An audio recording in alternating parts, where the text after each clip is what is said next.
All right, Kiss Army, welcome to the KissFAQ podcast. Thank you for giving us your time today and letting us into your head.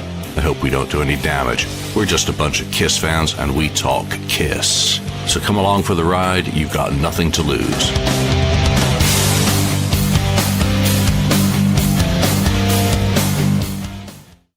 All right, welcome to the KissFAQ podcast. I'm your host, Julian Gill. We've got Lonnie, we've got Ken, we've got Marcus Almighty here today. Thank you for joining us live. Stargazer, Kiss Vid, CNMAC, good to see you, buddy. Super Zapper, Jeff Davidson, Kiss Rocks.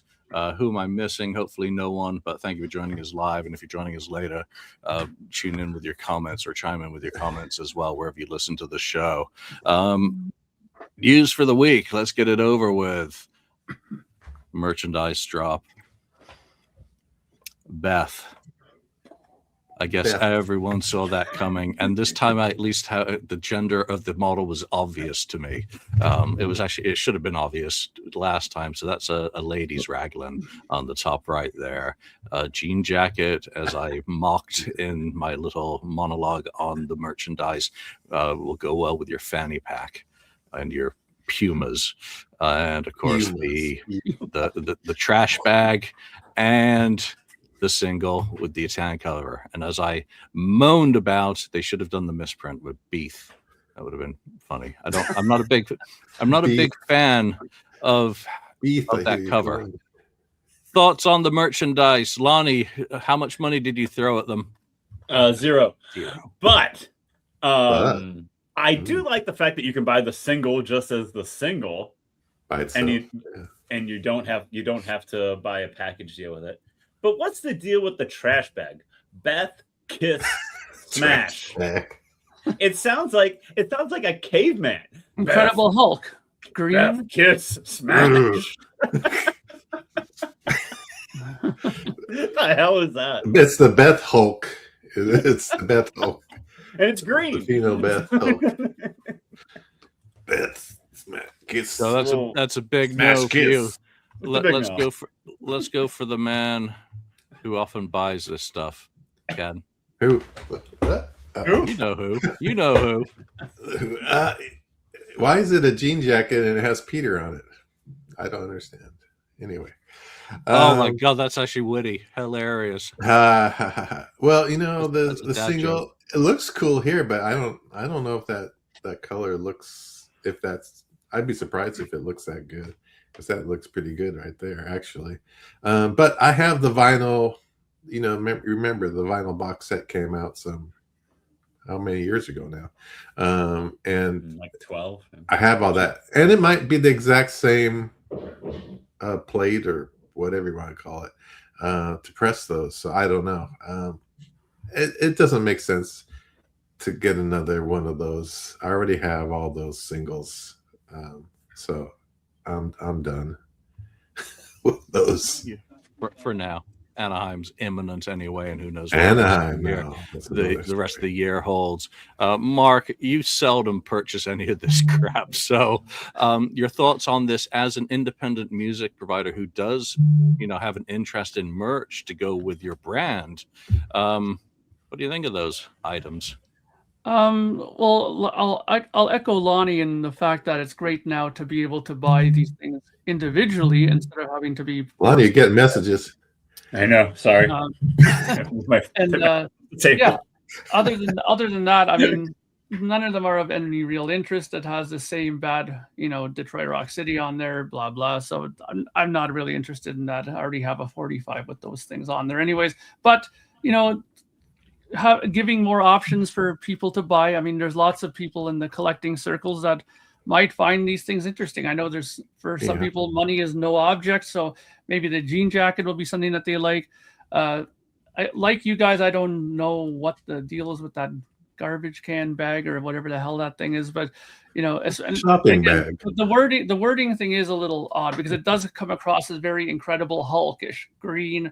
And he has that whole Smash bit going on with his thing, being a big Incredible Hulk fan myself. So, I mean, and with Beth, I mean, the last thing I would feel when I hear Beth is smashing. I mean, that would go better with a hard rocking song, right? I mean, Beth, give me a break. Smash.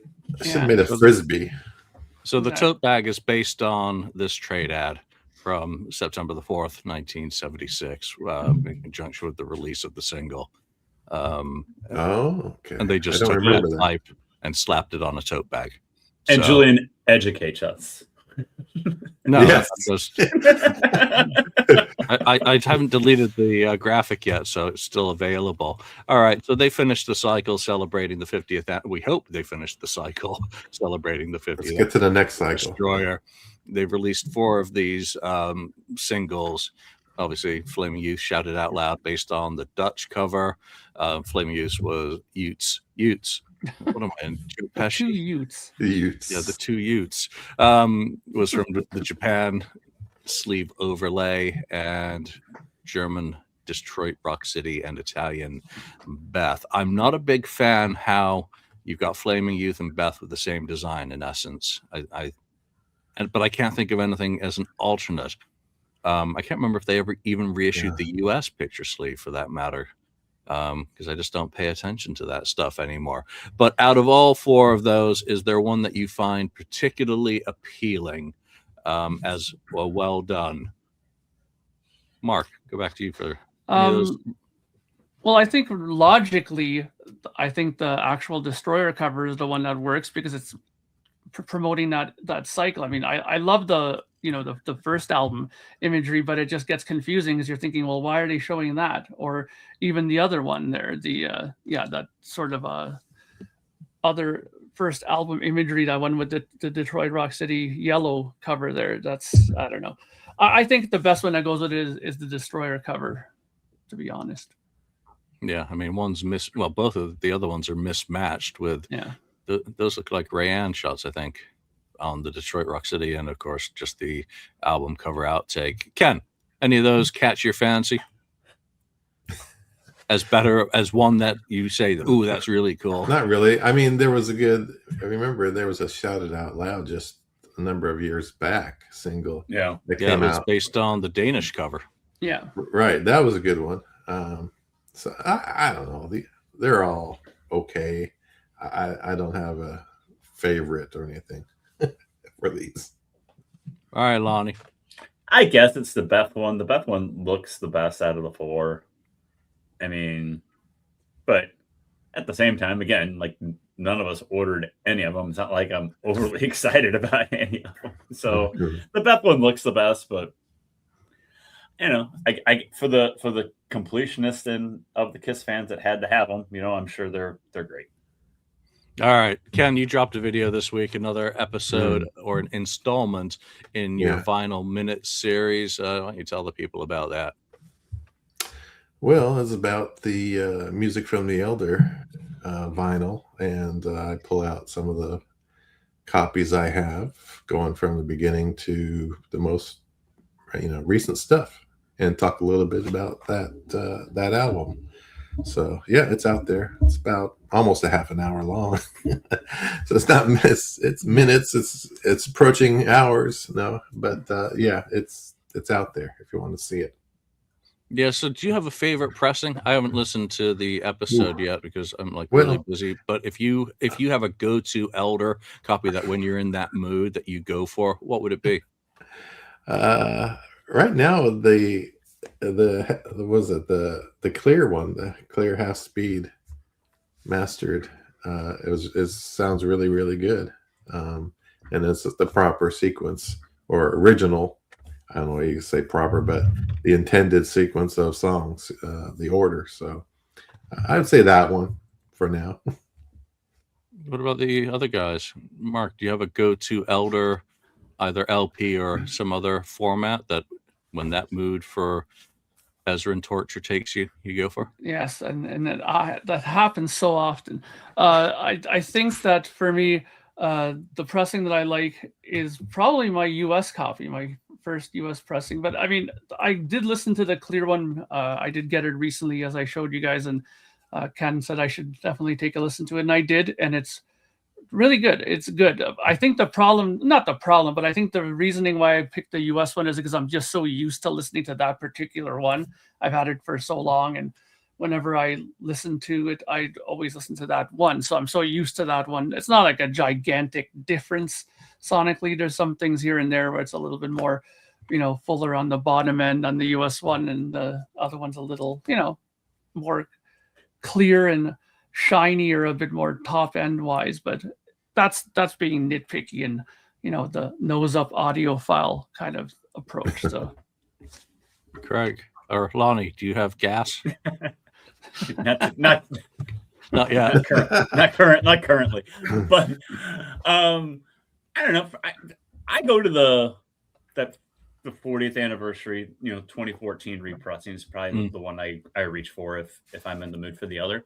That or my 97 remaster CD. I'm a big, I still like CDs, and those 97 remasters, they still sound good. They still hold up, in my opinion.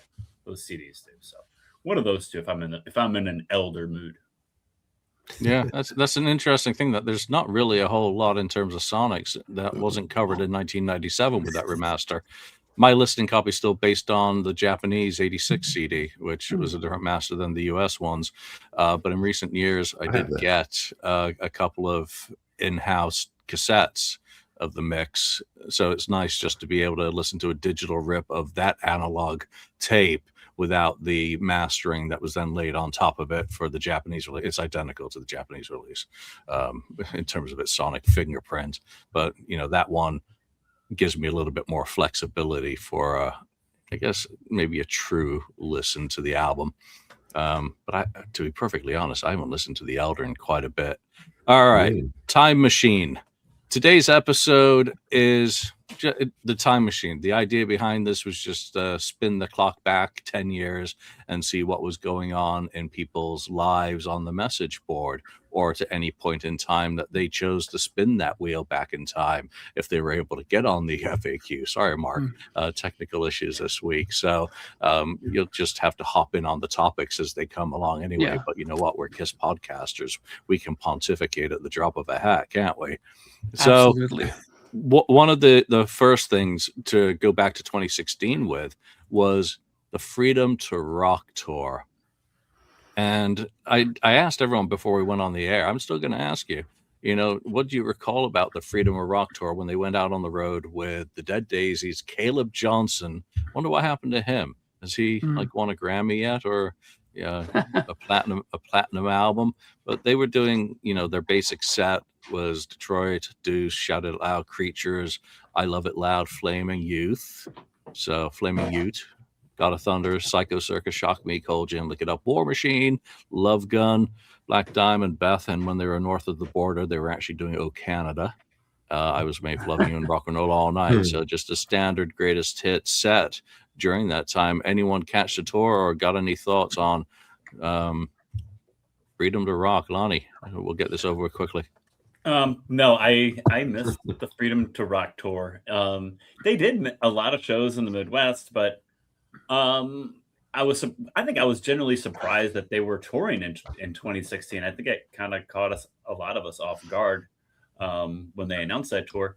And 2016 was the GNR reunion, and I had already dropped quite a bit of cash to see them multiple times because I'd waited so long for that tour. So I missed the Freedom to Rock tour. It's one of they didn't come to St. Louis proper. Had they come to St. Louis, I probably would have went. But it was a lot of smaller markets like Springfield, Missouri, Springfield, Illinois, some other places in and around the Midwest. But they didn't come here. I dropped a lot of money to travel to see Guns a couple times. So I did miss that one.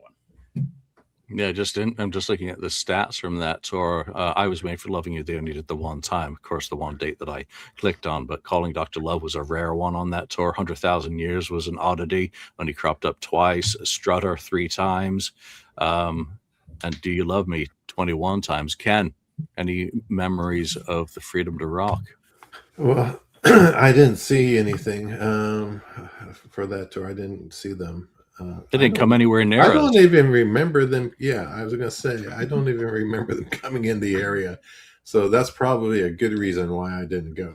I remember seeing videos and things out there on YouTube. I remember the flag celebration, and Gene had that axe base that had flag, U.S. flag on it too, and stuff like that. It was, I mean, I like the patriotic stuff part of it, which was cool.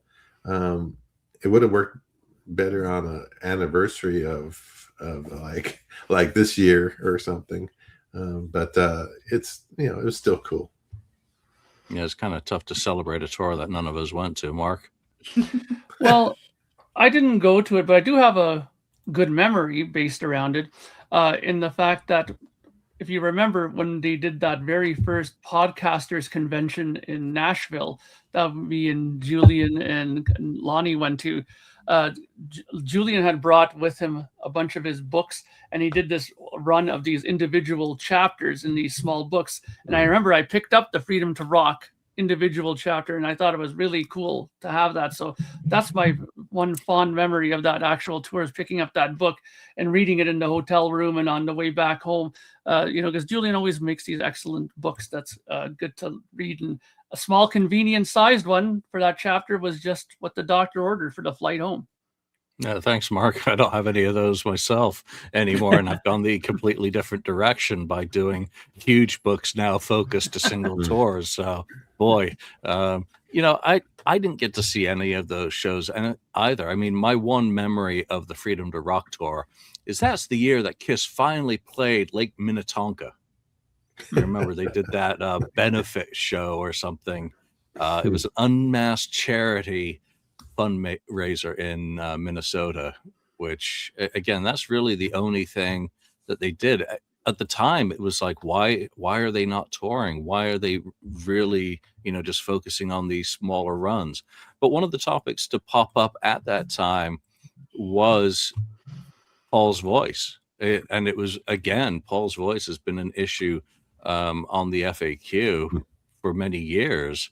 But in 2016, one of the topics that popped up was Paul's voice. At least he's not doing this, Joe Elliott. And the poster goes on to say, I'm a big fan of Def Leppard, but it saddens me to see this. Leppard have always gone on about how they don't use backing tracks in concert, which is something I've always struggled to believe. I agree with that, given how perfect their backgrounds always sound. Now it appears that Joe is getting help with the lead vocals. The reason why I post is there's obviously been a lot of talk about Paul's voice these days. Would people prefer if Paul sang with the backing tape, or would people prefer to hear the real thing every night? Boy, this one has aged real good. This is going to be interesting. For me, the choice is obvious. Give me live all the way. If I wanted perfection, I would go listen to the studio recordings and forget live performances altogether. Wow, we're going to open up that can again. Going back to Joe Elliott, I don't know if any of you have seen Joe Elliott in concert. When I saw them at AT&T Stadium, I was immediately struck by there's tape, there's backing tracks, there's samples, all these additional tricks to take the weight off the lead singer, some of which are valid because Kiss obviously used triggers and samples in the 80s. To fill those gaps, but there was something about it that didn't feel right. Now, since then, Joe has adjusted his vocal style because he still has the capability of adjusting. Paul had physical damage, I think. That topic, Lonnie, how do you take that 10 years later after what we know now with what we know, what we thought then? That's a real interesting discussion, and I see Def Leppard too, and I agree with Julian. And sometimes it sounds too perfect. You know what I mean?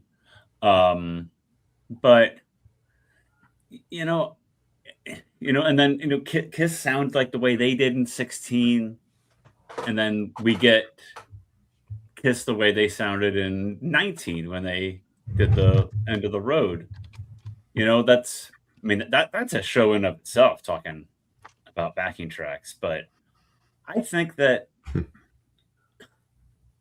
it's a double-edged sword with it, I guess. And you know, part of it says, you know what, I'm going to a concert. I want to see the live show, you know, regardless of what it sounds like.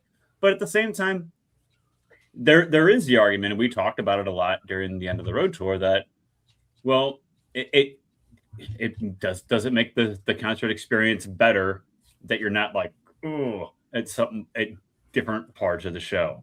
So, you know, there are arguments for both sides, you know, and you know, and part of me is kind of like, you know what, I'm glad I didn't have too many just cringe moments. The last time I saw Kiss, that you know, isn't like stapled in my brain as a memory. So, you know, there's two sides of it for sure. Yeah. Mark, looking at that topic, how's the take now? Well, I mean, having had 10 years to go through these things and just experience music in general over the 10 years, I mean, I'm going to go out and say it. I mean, this stuff has been going on probably a lot longer than we probably have even been aware of. I mean, a great example of this is I saw Def Leppard a few times, like Hysteria Tour and Adrenalize and stuff like that. I've seen a few shows here and there. I always thought that their backing vocals, for the most part, were all on tape when they did their live show. Especially sounds like, you know, when you hear like Die Hard the Hunter, like that whole Die Hard and all that stuff, it just sounded so fantastic live. I was like, wow, this is like, you know, even the chorusing effects were on there and everything. So the thing is, I also know a guy who's a real, speaking of Die Hard collecting fan of Def Leppard stuff, and he had a real nice recording of the Pyromania tour when they were doing some club dates in the UK back in the days, and those backing vocals were pretty horrendous, like when they were singing. And you can tell there was no tapes on that stuff. And, you know, that brings up Lonnie's point. Do you want to go through a whole show going, ooh, wow, ooh, God, that was bad, or this and that? Or would you rather, you know, go through it and enjoy the whole experience overall? Now, you know, I look at it from this perspective. Kiss, for a lot of the tours, and we've brought this up a few times, had a lot of walk-up business for some of these tours. You know, they would sell X amount ahead of time, and then there'd be a lot of general public that'll go, oh, I'm going to go see Kiss tonight. Why not? I really don't think those people even gave a shit if there was backing tapes, or even would be aware of how the difference between backing tapes and a live concert sounded. So I think for that situation, Kiss were probably wise to use the backing tapes, because those people probably walked out and said, oh, it was a good show. I enjoyed myself. Whereas us nitpickers, who are much more aware of it, who probably make up like 30% of the audience, probably were saying, oh, I don't know, that's tape. That doesn't sound right to me, blah, blah, blah. So I think overall, Joe was smart. He fixed up his singing so that he can do it more live and stuff like that. I still think they use backing tapes for their backing vocals still, regardless. But I think Joe's vocals overall, they're not how they were in the younger days, but they're still listenable. To me, they're not really that cringeworthy. He has moments, of course, but I think it's smart that he changed it up. And, you know, I think when it comes to it, it's a business. You know, you want people to come back. You want to make money doing this touring. If word spreads that it sounds like horse shit, you're not going to have people going to the shows. So there you go. It's show business. Yeah. Ken. Yeah, back in 2016, I mean, his voice had been going since before Sonic Boom came out even, and it wasn't doing too well. It was passable up to 2016, but 2018, I think towards the end of those shows, or whenever they were touring, I think it was 2018. Anyway, it sounded really, really, I mean, it was bad, to where we were on an episode and I said, there's no way they can do another tour after that, with Paul's voice like that. Just, I said, it won't work. We talked about them, doing the kind of an end of the road thing. We didn't have the announcement yet on End of the Road. But I said, there's no way they're going to, they can't do it with his voice in that shape. It's just not going to work. And then turned out they announced the tour, the end of the road. And and then everyone noticed that, oh, his voice is better all of a sudden. It's like, and then people started finding videos of him singing, and he was, off mic, and he's singing as I could hear his voice. Wow. How did that happen? So we knew all the evidence was there. People didn't want to believe it, but that's the way it is. And kind of with, like Mark said, there's a lot of people that just wanted to see Kiss. They're not a Kiss fan. They don't know if his voice was going or anything. They didn't even know there was backing tracks during the end of the road. Had no idea. I mean, it worked out well. It's still an enjoyable show. Whether he's saying with his own voice, backing track, or whatever, I don't know. He might have done that. He probably did. But it worked. It did work. I mean, it worked enough for me to go see them 3 times on the end of the road. So I had a great time. So. Yeah, and I mean, come on, I can't throw any stones in that glass house, for how many times I saw them on the end of the road and how much travel I did to see them as well. I mean, I wasn't like one of those crazy Scandinavians who did 30 shows on the tour, who seemed to pop up in every city. But I did a fair amount of travel, both coasts in Canada for it. I think going back to 2016, it was always like we knew that his voice was declining. 2012, it was obvious. 2006, it was clear for me on the Live to Win tour that I saw at the Fillmore that he was cracking. And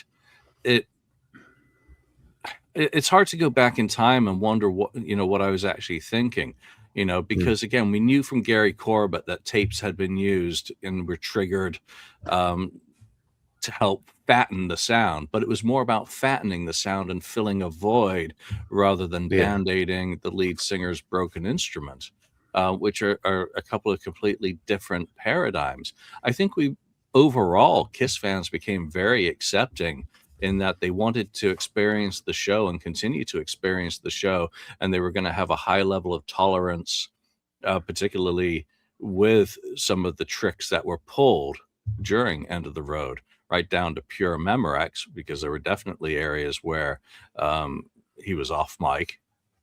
Not as bad as Vince Neil, but Vince Neil's a special case where you don't know which section of lyrics he's actually going to be miming, because he only sings about a third of a song if you're lucky.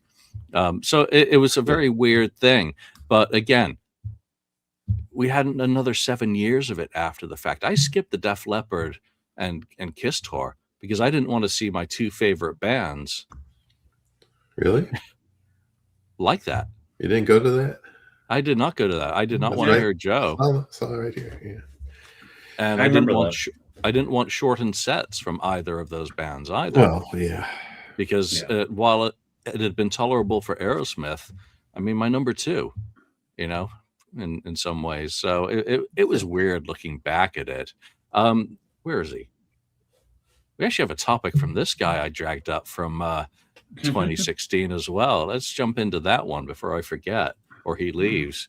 So his topic, where's Drago, was the Oath reappearing as Exciter. And let's read this one back. This is from August the 5th, 2016, so nearly exactly 10 years ago. Considering it was the album that all but ended their run in makeup and signaled the death of Kiss in any way a commercial entity they'd become used to, and considering Lick It Up was potentially going to be their comeback album, it was a head-scratcher that they chose to use the same basic riff from The Oath to kick off that new album.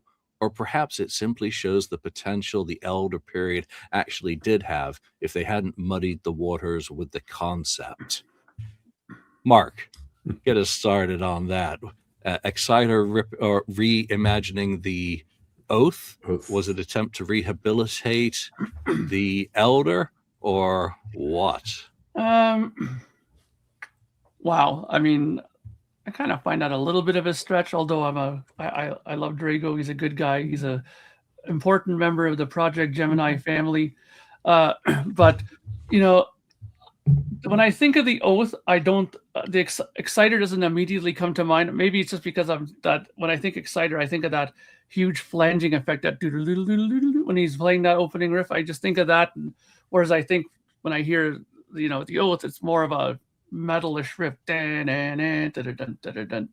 So to me, it's a little bit different. I can maybe understand that he could think that maybe that riff from the Oath might have inspired the writing of that song. That I can maybe see, that maybe that would have triggered him. Maybe he was just playing it, and then all of a sudden him just jamming on that song sparked the idea of the Exciter. That I can see. That happens a lot of times with band members, and they're playing a song by, let's say, whatever, Free or somebody, and then all of a sudden that riff they're playing morphs into something else that they have, that becomes a single or an original song of their own. So I could see that happening.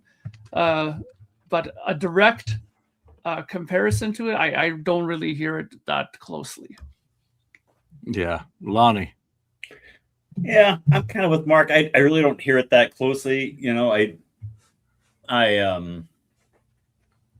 think they, maybe, but I understand maybe where he's coming from. That, they had a good riff and a good rock song with the Oath, and it kind of got lost on an album that didn't do well, and people badmouthed, and maybe people still badmouth to this day. I think it's a hidden rocking song on that album. So I don't hear a whole lot of comparisons with Exciter.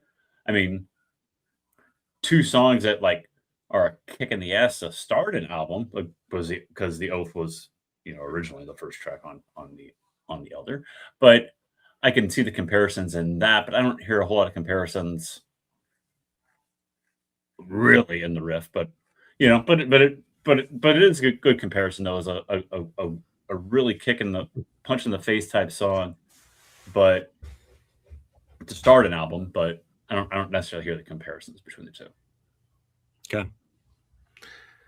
Yeah, I mean, I can understand the little comparisons to a degree of those that are the similarities, but they are.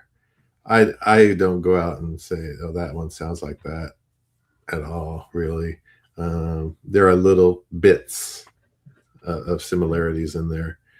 The Oath has some riffing, and then it has a galloping kind of, bit to it, where Exciter doesn't have that in it. So but both great songs,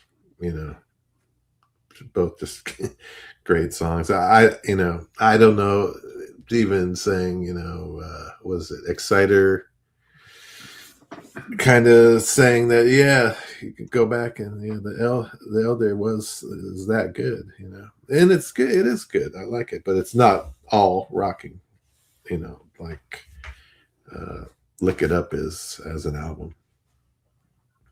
Well, in honor of Ken, Rex says both are great songs, so I guess it's a tie. You took the word I was thinking to describe the similarities between them, and the only similarity is that it's got the galloping section. And it's weird to use the word galloping and not think of Steve Harris and his bass lines. But it's got that galloping part, and that's it. That's the only connection that I make between the two. Both of them are fantastic songs. Which one sets the tone better?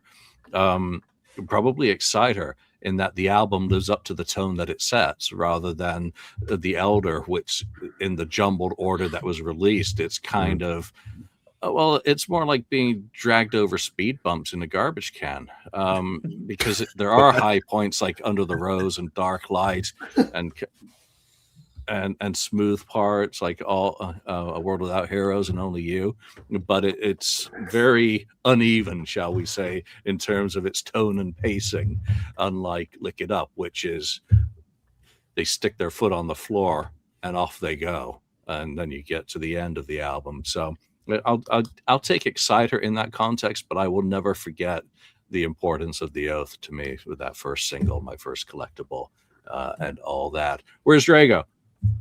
You only had one response to that post back in 2016. So there's only one.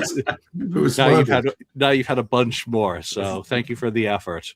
And that randomly popped up. It wasn't finally got to it. Yeah. Oh, let's go to a double dynasty topic from 2016. Wow. And everyone, no cringing. But he posted a poll. So The Last Kiss or Rock the Nation.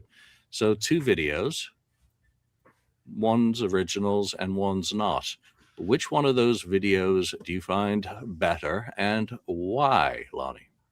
Rock the Nation. What was the other one? I'm sorry. The Last Kiss. The Last Kiss.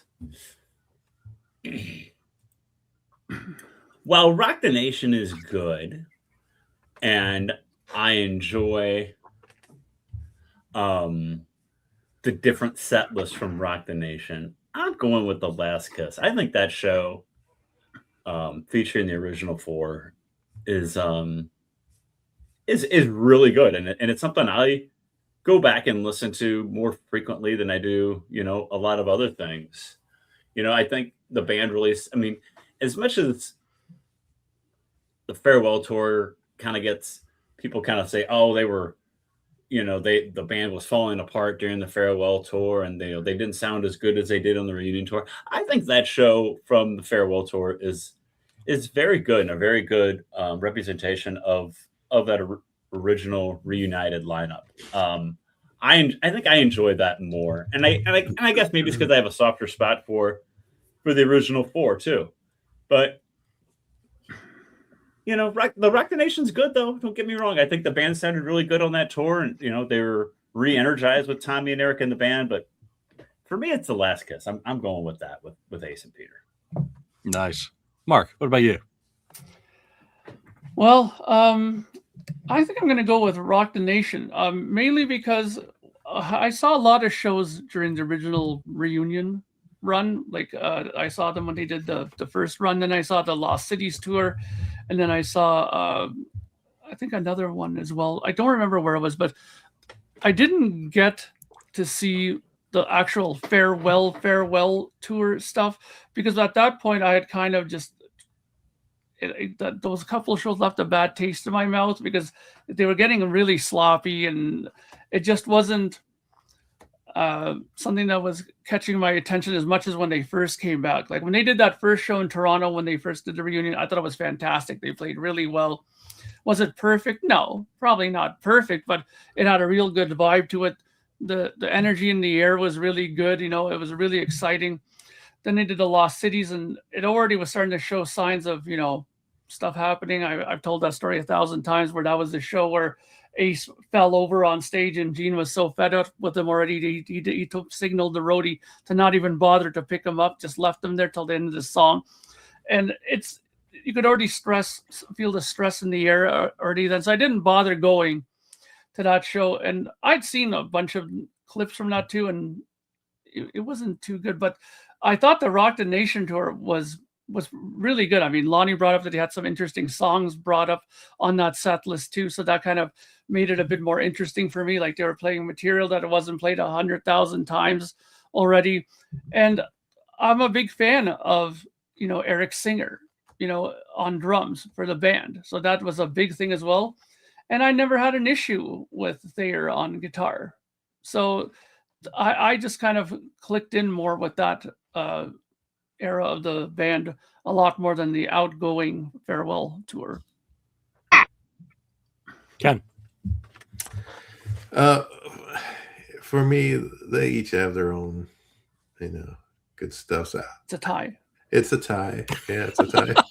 It is a tie, but appropriately. But I just want to mention there is a video that came out, and I don't know how important to other people, but the farewell tour that came out, it was published just days ago, or not that many days ago, of the farewell tour in Concord, California. Yeah, and it's really good. It's well done. The guy had video. They put the videos together and they mashed up to a really good record. I don't know if it's a soundboard or what, but it's a really, really great recording of the audio from that, and it's very enjoyable. And you can see on that, and I was at that show, by the way, but they were having a great time.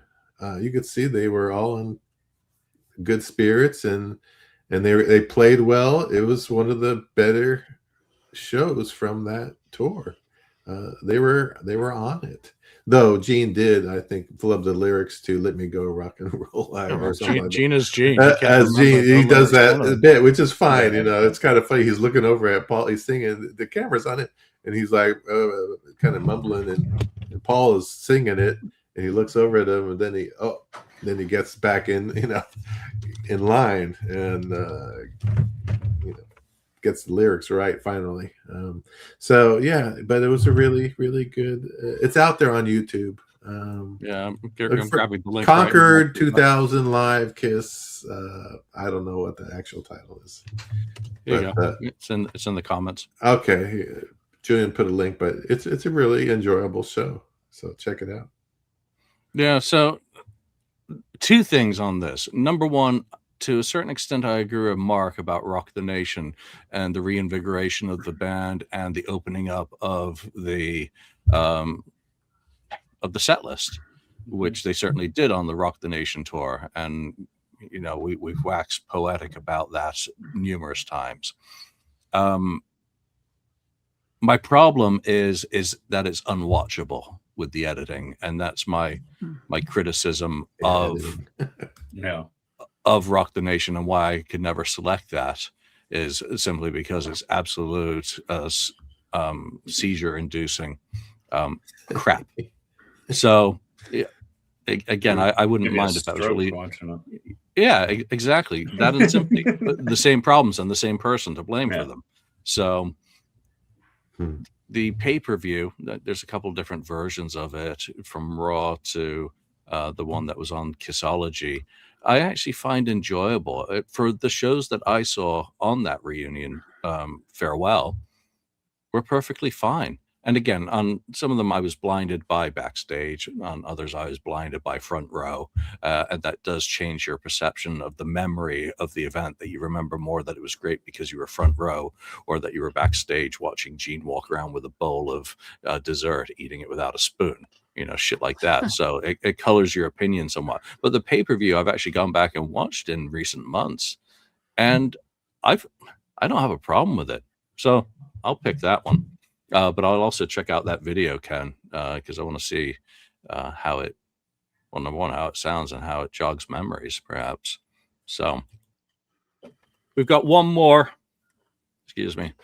topic from the Time Machine in 2016, and this one is very much timely. Kiss destroys Anaheim. Reissue campaign, anybody? This bootleg has been circulating for years in various levels of quality.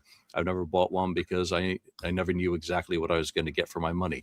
Could be tape hiss from a 3rd generation copy, or an incomplete set list, or whatever. My point is that you never know what you're getting with these releases. At the same time, some of the same said bootlegs have some pretty awesome covers and packaging. Why hasn't Kiss done an archival release series? Would you buy them? Could they do it well? My thoughts that it would be awesome. They did a great job with Resurrected. It had a great vintage vibe, and all of the new content fit with the old packaging of the original vinyl. I'd love to see it. What do you think, Mark? Well, obviously they've done a good job with it to some degree with the whole archive series. I mean, I have that show too in a few incarnations, and have always enjoyed it. I'm glad that they're doing it, though. I mean, I think really it's probably one of the more historically important, dare I say, concerts that they did.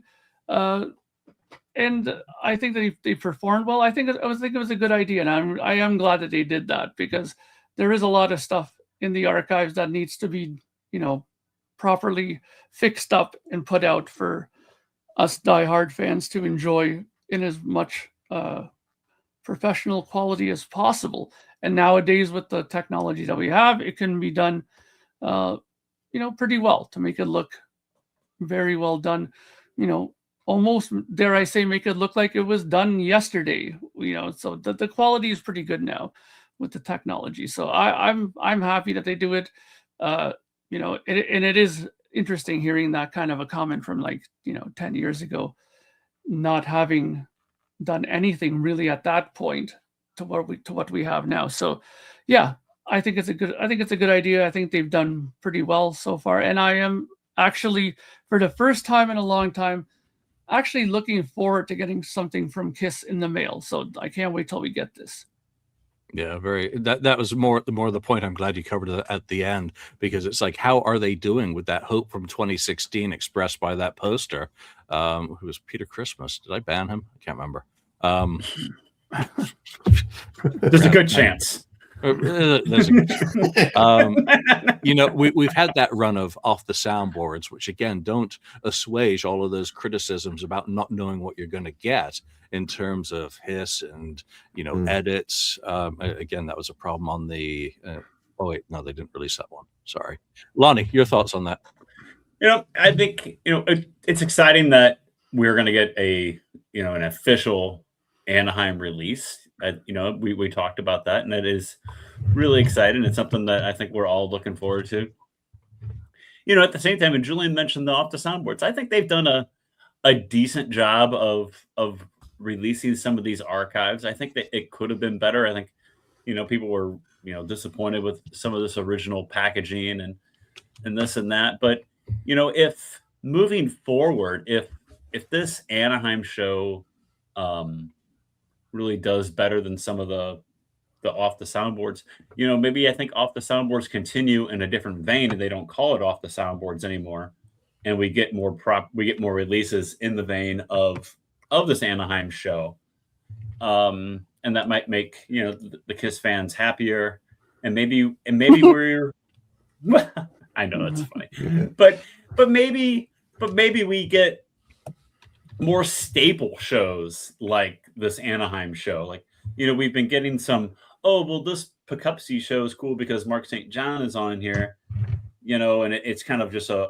rare lineup type thing. But maybe we get, you know, and maybe shows like that continue, but maybe we get more of these like landmark type shows. Maybe we get a Tiger Stadium like this one day.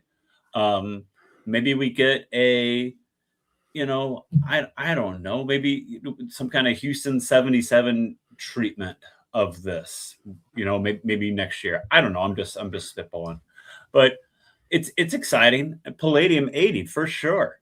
So, you know, some landmark type show. So maybe that's in the works if this Anaheim does well. So, you know, I think their archives are so deep that there's a lot that they can do, and I just hope it continues. Yeah, I want to piggyback on Lonnie's comments there. I mean, looking back at that hope expressed, you know, we've had a good run of off the soundboard, so I think that's checked the box of, yes, finally an official live bootleg series. Anaheim, though, is the big boy in that they're going into multi-tracks. You know, Gene and Paul are going to be on the mound throwing out the first pitch at the LA Angels game on the 15th. They're putting a lot of effort into tying in with this product. And yes, we know that it's going to be available all sorts of places other than Kiss Online exclusive and bundles. There's all different sorts of formats. They really seem to have committed seriously to a product and to an archival release that has meaning. Not only is it a legendary, and that's a very overused word, bootleg, and destroys Anaheim, kind of the point of going back to that 2016 topic, but now they're putting where their mouth is, paying Eddie Kramer to do the work. They put money into doing artwork and a book, different packaging options. They're promoting it. Gene and Paul magically are throwing out a pitch. That shit don't happen unless someone makes an effort and someone makes a call. So they really seem to be coordinated. They've released 2 singles digitally for people to listen to it without having to pay, and no bitching about streaming only or not streaming. So I think they've really hit a mark with Anaheim in particular. Now go back to 2016 and thinking about the kind of releases that post suggested. How many box sets have we had in that time now as well? Destroyer Creatures, Dressed to Kill, and Alive. I would say that they're making very, very good progress on finally getting into the vault and organizing the very best of the material. We're not at the bottom of the barrel yet. So keep it coming is what I say. Ken. Yeah, I think they're going to probably still do off the soundboards because they are out there. But I like their focus on the, for instance, the Anaheim, since it's a multi-track, and the rumor is that there are other multi-track, concerts recorded out there, still out there that they have. So I think we're going to see more multi-track, especially if this does well, which I think it will. We'll have more multi-track recordings, maybe something like, the Japan 77 and stuff like that. And that may be part of a live too. I don't know. We'll see what happens next year, right? Could that be next year? So I'm looking forward to that, see what happens. If they keep going like this, I think there's going to be a lot of cool stuff coming. The other thing is, I'm hoping you can call me optimistic again. Here it comes. But I'm hoping like that they release. You know how Andrew did the video, and it's all nice and cleaned up for part of the Anaheim show, the advertisement for the new recordings. I hope he did the whole thing, synced it up, did all that stuff, made it nice, looked nice, and that they release it on Kiss Online on the day that the concert actually happened, the anniversary day, which is what, the 20th or something, or I want to say it's the 20th, but of August, and release it that way for the fans. Maybe not as, I don't know if they're going to release a product or something, but to me, they should definitely do it. If it's halfway decent, just put it out there all synced up and nice. I think that would be a good selling point too, or an advertisement for the vinyl and CD and all that stuff. I'm just hoping they do that. I think it just, to me, it makes sense, something to do. And if it was me, if I was Pop House, Universal, all that, I would do that on that anniversary date. That's me, but we probably won't. We'll see. But I'm just hoping. Ken for president. I mean, the best part about all this is that we get to celebrate what we believe they're doing right instead of criticizing them for what we feel they're doing wrong. And it's refreshing to finally get to that point. It may not last, but at least for this moment, it's absolutely fantastic. Let's go into one of the other these are some more recent topics, but current ones that I just want to, just spend a couple of minutes on just for Lonnie. Because what if Paul Stanley ended up producing Guns N' Roses' Appetite for Destruction? What do you think would have happened, Lonnie? I think we would not have Appetite as we know it. I think we would have had something much more in the vein of Crazy Nights, something much more in the vein of Poison sounding, mid 80s type sound. I think that's what we would have really gotten. It wouldn't have been as raw or as bluesy, or just a return of straight up rock and kind of a left turn away from the hair metal that was really popular. Paul and Kiss like to chase trends, and I think that we would have really merged into the trend of the time, and it wouldn't be the standout record that it is. Yeah, I don't think Paul could possibly produce something that he has no concept of. He was so disassociated from that scene of, number one, drugs, number two, that music. He'd never been a part of any of that. So I don't think he would have. I don't think he would have done them justice. But I also, Mr. Brownstone. I mean, can you imagine him in his shining armor singing Mr. Brownstone? With keyboards in the background or some bullshit. Yeah. Paul's a great producer, and I like a lot of the stuff that he's done. But wrong band, wrong person, wrong combination. Mark. Yeah, I agree totally. I mean, just reading Slash's book and stuff like that about what happened during that brief period, had they agreed to go through with using Paul, I think what would have ended up happening, and I'm pretty sure, confident, I think Lonnie will probably agree with this too, is they probably would have started with it, and about a quarter way through, they probably just would have said, we can't work with this guy, and they probably would have just abandoned it and started again, because it seems like they had a lot of issues. That, correct me please, Lonnie, if I'm incorrect with any of this, that wasn't it true that they did pick out several different people? Some of them were started with, some of them they just didn't like, and there was also like that happened with the mixing too. I believe they went through a bunch of different people that they didn't like, and then they finally agreed on Bill Price, I believe, was the person, right? Yeah, it's one of the reasons why it took so long to come out. Yeah. Then did they do anyone else to mix it? Was it Mike Klink? Mm-hmm. Yeah. Mike Klink produced, I think, the record. Produced it, maybe. Yeah, and Bill Price, who did the Sex Pistols, and that did the mixing of the final record. So that was a big thing that I think that actually helped the sound, was getting him involved with them, right? So, but yeah, I can't see Paul, like you said, Julian, it's just not his world. This is much more sleazier, grungier. It's like a 20-year-old version of the Rolling Stones kind of thing, and I just don't think that he would have clicked in with that. Yeah, he was never he was never a Rolling Stone. Ken? Yeah, it wouldn't have worked. I can't see that. I mean, even the Kiss, some of the Kiss stuff that he's been part of producing is not the best produced stuff. I think his best performance producing was on Animalize, and that's it, really. Asylum.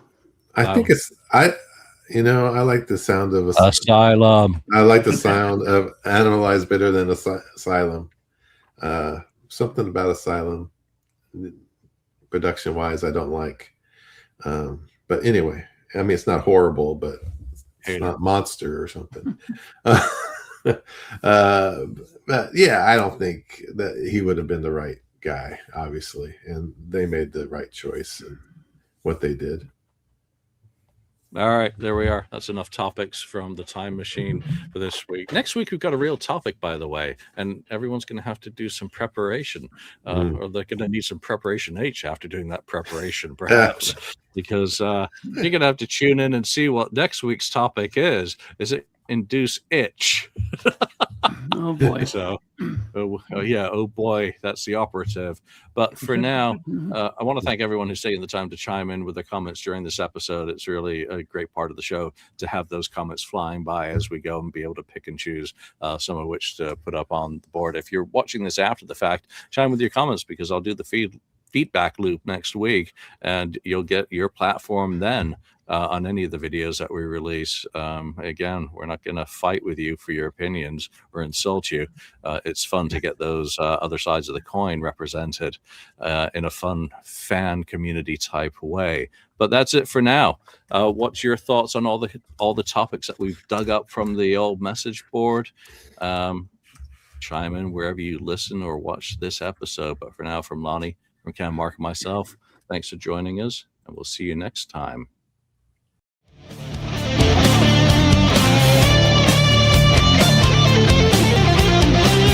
Thank you for spending time listening to the KissFAQ podcast today. All sales are final. There are no refunds. If you'd like, look us up on Facebook or come over to the message board and discuss the topics we've broadcast today. Don't forget to hit subscribe wherever you've listened to this show, and a like would very much be appreciated. We hope you'll join us again, but until then, remember, life's a radio. Turn it up to 10.